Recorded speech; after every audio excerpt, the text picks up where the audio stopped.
Mirëmëngjes dhe mirë se vini në Breaking. Unë jam Fiori Darda dhe do t'jemi bashkë deri në orën 12 të mesditës për të përcjellë të gjitha lajmet dhe zhvillimet e ditës nga vendi, rajoni dhe bota. Duket se dimri ka ardhur sërish, ndonse jemi në ditët e para të prillit, kemi festuar 2 javë më parë ditën e verës, por dëbora ka mbuluar zonat më të mëdha në vend, ndërkohë ne presim të lidhemi me Anira Gjonin, eksperten e Igjeo, por përpara se të lidhemi me të, do të shkojmë fillimisht në Turqi, atje na pret kolegu Sokol Brahaj. Mirëmëngjes Sokol. Mirëmëngjes Fiori. Këtu tek ne është rikthyer dimri.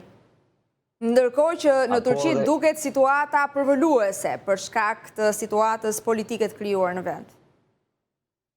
Po në fakt nga ana e politike është përbëlluar biles është kaosi dhe është lufta mediatike më e madhe në 30 vitet e fundit në Turqisë, por nga ana e motit është shumë interesante që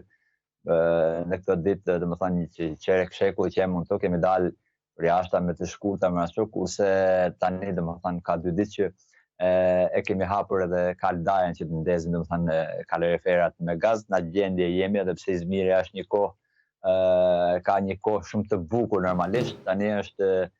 nga nxjerrja globale, nuk e di, por kemi pak të ftohtë, Fiori. Dhe për të kaluar tek situata politike, pati për shkak të festës Bajramit një pushim, le të themi, për të respektuar këtë ditë, pushim që me urdhër të presidentit Erdogan zgjati disa ditë, por situata vazhdon të mbetet e tensionuar. Apo Fiori, nga njëherë Zoti të ndihmon në rrugën tënde, domethënë kur je në hall atje të Bajramit, tas jot në kohën e dur, kështu që presidenti Erdogan me një zgjuarsi që ka pas gjithmonë në fakt, i arrit ta mbyllë 10-11 ditë ta bëj pushim zyrtar, pra që bursat e Stambollit, bankat dhe çdo institucion zyrtar nuk punojnë, kështu që edhe universitetet dhe shkollat nuk punojnë, kështu që gjithë studentët, domethënë protestuesit, normalisht që duhet të shkojnë sepse shumë konviktet e shtetit mbyllen kur ka pushime zyrtare, kthehen në qytetet e vetra, në lagjet e vetra, në katunet e vetra, për këtë arsye protestat do të vakën, domethënë, dhe ashtu ndodhi, tashmë sot ka filluar java e pas 11 diteve, do ta shohim se si do të jetë bursa e Stambollit, por normalisht që këtë zoti president jo në gjë mirënjohje ndaj zotit për pushimet e Bajramit të Ramazanit, për atë s'ka lidhje fare, por për vetë kaosin që Turqia se ka pasur që 30 vitet e fundit, një kaos të mbrenshëm, domethënë kaq të madh, arriti që të bëjë si tip ilazhi, domethënë si tip një serum për të marrë në kontroll këtë lloj proteste, por se sa do t'i marrin dhe si do t'i marrin, në fakt Fiori, këtë do ta shohim domethënë këtë ditë, sepse dje partia opozitare republikane turke bëri dhe kongresin e jashtëzakonshëm ku me votat mallore të pjesëtarëve, të antarëve, domethënë dje arriti të jetë përsëri ai njëjti kandidat, ku fjalimi i tij ishte shumë i ashpër, jashtëmase i ashpër, dhe nëse shohim nga ana e qeverisë, sidomos ministri i punëve të mbrëmshme, të punëve të jashtme Hakan Fidani, që është një ndër quhet domethënë që është një Pandora e sekretit të shtetit turk, sepse ka qenë prej dekadash me radhë dhe shefi i inteligjencës turke, për herë të parë në media sociale ka domethënë një mesazh shumë tronditës që hey çuna mbledhni menen se mos kujtoni ju që jeni anë, domethënë ka folë për opozitën dhe këtë tregon që në çfarë gjendje është politika e mbrëmshme në Turqi, ku opozita nuk po lëshon edhe pse shkreta nuk ka çfarë bën, sepse çdo gjë ka në dorë opozita, por me sa pa me dje në kongresin jashtëzakonshëm të partisë opozitare, po ashtu edhe nëse kthehemi 3-4 ditë më parë, domethënë për Bajram, për herë të parë partia e presidentit mysliman Recep Tayyip Erdogan me kryetarët e Partisë Republikane Popullore turke, ku ata mysliman nuk janë takuar dhe nuk kanë dërguar as mesazhe njëri tjetrit, dhe kjo ndodh për herë të parë në Turqi, por e njëjta partia dhe vetë partia e presidentit Erdogan janë takuar me ata terroristat, domethënë që quhet partia kurde terroriste. Kemi një kaos të mbrëmshëm, edhe pse duket që nuk po ftohet kjo, por gjithsesi ditët në vijim do të shohim Erdogani dhe e gjithë media tina po bëjnë të gjithë propagandën më të madhe, domethënë se 60 viteve të fundit që partia opozitare është e keqja e Turqisë, janë tradhtarët e Turqisë, këta janë njerëzit e huaj që kanë futur domethënë ta coptojnë Turqisë, sepse nëse thua një gjë që për shembull kritikohet presidenti apo një ligj apo një veprim i qeverisë, një punë e qeverisë, domethënë kjo direkt është Partia për zhvillim, për drejtësi dhe zhvillim, partia e Erdoganit është bërë si parti shtetit, domethënë sikur kemi pas ne. Qartë, po ndërkohë po. Urdhëroni. Jo, po edhe për këtë asnjë lloj kritiket nuk lejohet. Nëse bëni një kritik, domethënë ak partisë, automatikisht jeni tradhtar i kombit, jeni agent i huaj, dhe për këtë zatën qindra vet janë në burgje, normalisht edhe kemi 3-4 kryetar partish janë në parlament. Ku do doja të dilja? Vion me të njëjtin intensitet, le të themi ky operacion arrestimesh, duke qenë se në arrest janë vënë edhe emra të njohur të artit turk, të gazetarisë, pra të jetës publike. Po, Fjori, në fakt gjendja nuk është se po përmirësohet, por edhe më shumë biles, nëse i shohim në ata flash haber që i thënë turqit lajmet flash, domethënë që shkruan poshtë në ekran televizore, u arrestuan edhe kaq sepse kanë shpërndarë në mediat sociale, kanë thënë që po do bojkotojnë filan kafe apo filan të vë, domethënë që ka thënë lideri opozitës dhe kjo është krejt normale dhe bojkotoj këtë ka bërë edhe Erdogani para 10 viteve, jo para 20 viteve, po para 10 vite, bojkotojmë këtë televizion, sepse s'na jep edhe sot biles Erdogani në asnjë mënyrë që 12 vitet e fundit nuk lejon që të hynë në presidencë apo në mbledhjet e tij asnjë nga gazetarët e opozitës, dhe kjo është krejt normale, sepse është normale që edhe opozita të thojë bojkotojmë këtë dhe vetëm për këtë arsye, domethënë që kanë shpërndarë në rrjetet sociale të vetat gjërat e tilla që unë bashkohem me këtë bojkot për bojkotuar mos ta shikuar filan televizion, domethënë këtë televizion sonte ose këtë grup, këtë zinxhir supermarketesh, edhe për të njerëzit janë arrestuar, edhe kemi në 40 sanë, nëse nuk i kam pa updatimin nga vetë ministri i punëve të brendshme Lekaj ditën e sotme, por këto ishin ditën e djeshme. Ka arrestime, normalisht ka arrestime, se që të pak domethënë në qeveria me pretekstin e drejtësisë dhe me forcën e ligjit, me dorën e prokurorëve të gjyqtarëve, po bën presionin më të madh. Ka patur reagime nga qytetarët për këto arrestime, pra se kur arrestohen emrat e njohur të jetës publike pa diskutim që impakti është i jashtëzakonshëm. Po, impakti është i jashtëzakonshëm, Fjerë, por siç e thash më parë, domethënë tashmë 10 ditë ishin pushim, njerëzit ishin në lidhje, tani sot do ta shohim se si do të jetë reagimet opozitare dhe sa ja ka arritur kryetari i partisë opozitare që ta konsolidojë domethënë këtë popull, po ashtu edhe ditën e sotme shumë senatët e universiteteve qoftë Izmir, Stamboll apo në Ankara dhe në qytetet e tjera. Në fakt po presim që do të ketë edhe domethënë që do të ketë edhe përjashtimet e pedagogëve që kanë marrë pjesë me të drejtë sindikale, me të drejtë kushtetuese, kanë marrë pjesë në protesta, ose për të lënë, domethënë ka kërkuar studentit që të shkojnë në protesta dhe për mos me lënë mësimet, kanë thënë do bëjmë në Zoom, në sistemet tjera Teams, se këtë do bëjmë online, edhe ato do vërehen ato dhe shumë nga këto do përjashtohen nga shkolla, do përjashtohen nga fakultetet, domethënë do të presim dhe reagimet e tjera do t'i presim, por siç e thash edhe pak më parë, Fjori, që opozita, domethënë vetë presidenti Erdogan, media e tij dhe gjithë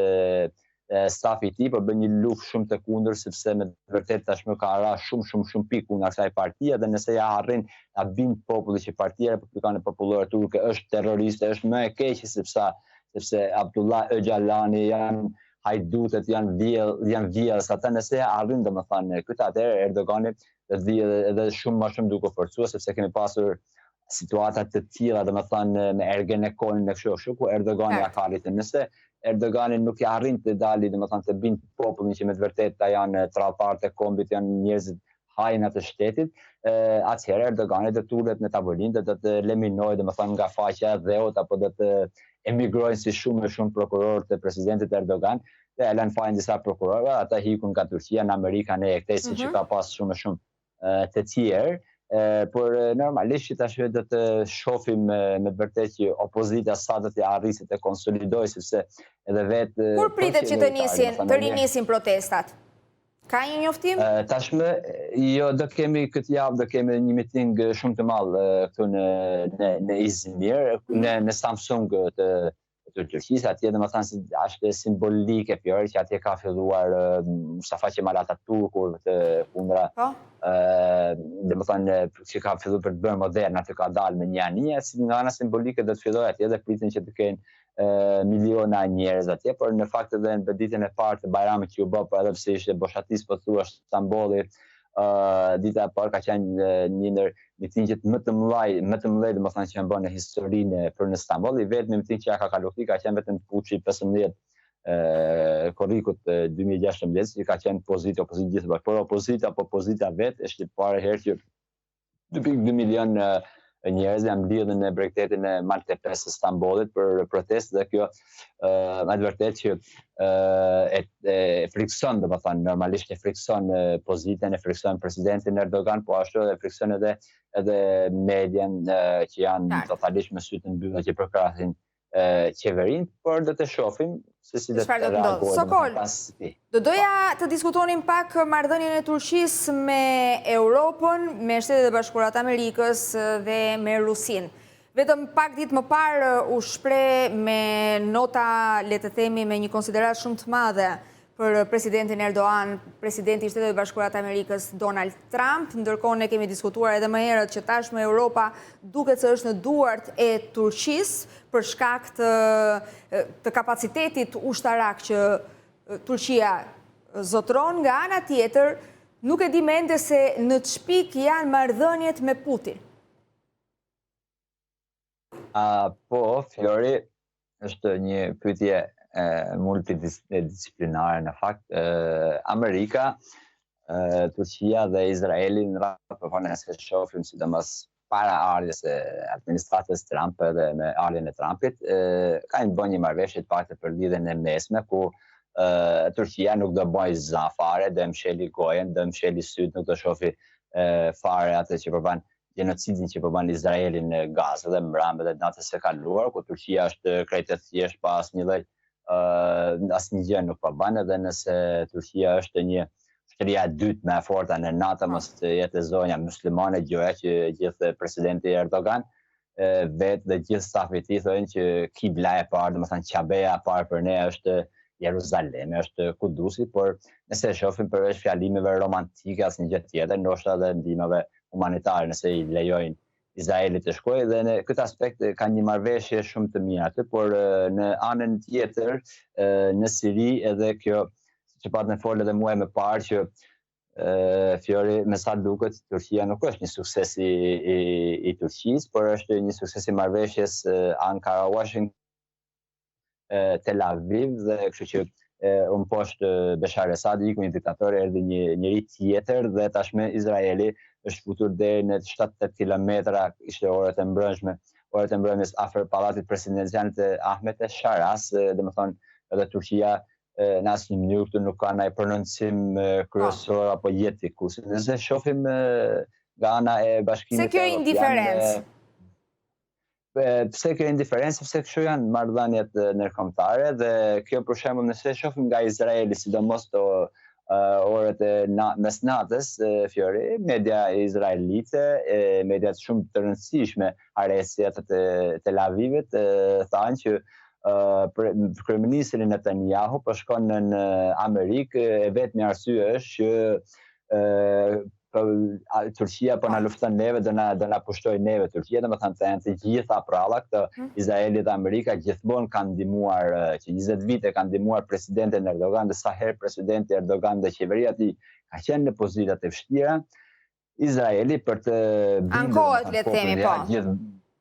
Po, edhe Izraeli ankohet gjoja, dhe kështu që këtë e një plus shumë i rëndësishëm. Kjo është një nimet shumë i madh për presidentin Erdogan dhe partinë e partisë, sepse thonë ja edhe Izraeli domethënë që kanë hall nga ne, domethënë e gjithë media proqeveritare turke thonë që ja shef Izraeli ka frikë. Domethënë do na sulmojnë neve, këtë janë të gjithë një lojë e bukur që Erdogani dita luaj dhe për këtë arsye ka luajtur dhe kanë ndenjur një qeveri i vetëm, sepse është shumë më mirë, sepse çfarë thotë Izraeli, Turqia apo Erdogani kur si ka thënë jo, përveç fjalimeve romantika tjetër, por ashtu edhe Amerikës, që dini domethënë ju Trumpi, fjalimi i Trumpit, domethënë fjalët e bukura të Trumpit, joshës, domethënë që më ia thon çdo kujt janë shumë joshës, më ia thon një presidenti si Erdogan. Po ashtu edhe gjithë ky kaosi, ky gjenocidi që tashmë ka kaluar mbi 60.000 në mos gaboj viktima, fëmijë, gra, pleqë në Gaza nga vetë Netanyahu dhe shteti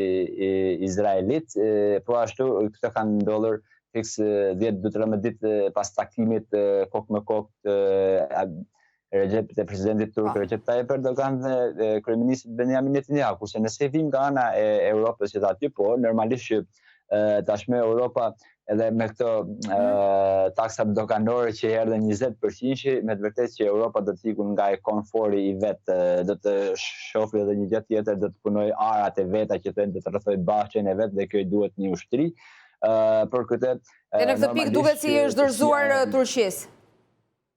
Po, në fakt jo, nuk është dorëzuar, por ka pas takime, sepse ka qenë domethënë pushime zyrtare në Turqi, fjala ka pas takime mes Ankaras dhe Bashkimit Evropian, ku me të vërtetë që shumë seriozisht, edhe pse Europa në shumë raste, nëse ju kujtohen ato fjalët e Gjergj Fiqes, më Europë, edhe për Turqit është e njëjta gjë, por gjithsesi sepse mbyllin një sy dhe mbyllin një vesh Europa, përsëri nuk durojnë dot pa kur dëgjohet Turqinë ku thonë drejtësia, vetëm gjë që në Turqi le për të shumë për të dëshuar, por kur e puna në gjërat makro, në gjërat më të mëdha, normalisht Europa do të konsolidohet me Turqinë dhe do të bëjnë, po tashmë duket që ka hyrë në një rrugë të padalshme, pavarësisht se ndoshta mund të jetë herët të themi një gjë të prerë në këtë aspekt, por gjithsesi Europa dhe Turqia tashmë do ulën në tavolinë për një Gjithsesi Turqia është treguar gjithmonë e gatshme që të dërgojë ushtrinë e saj në Europë.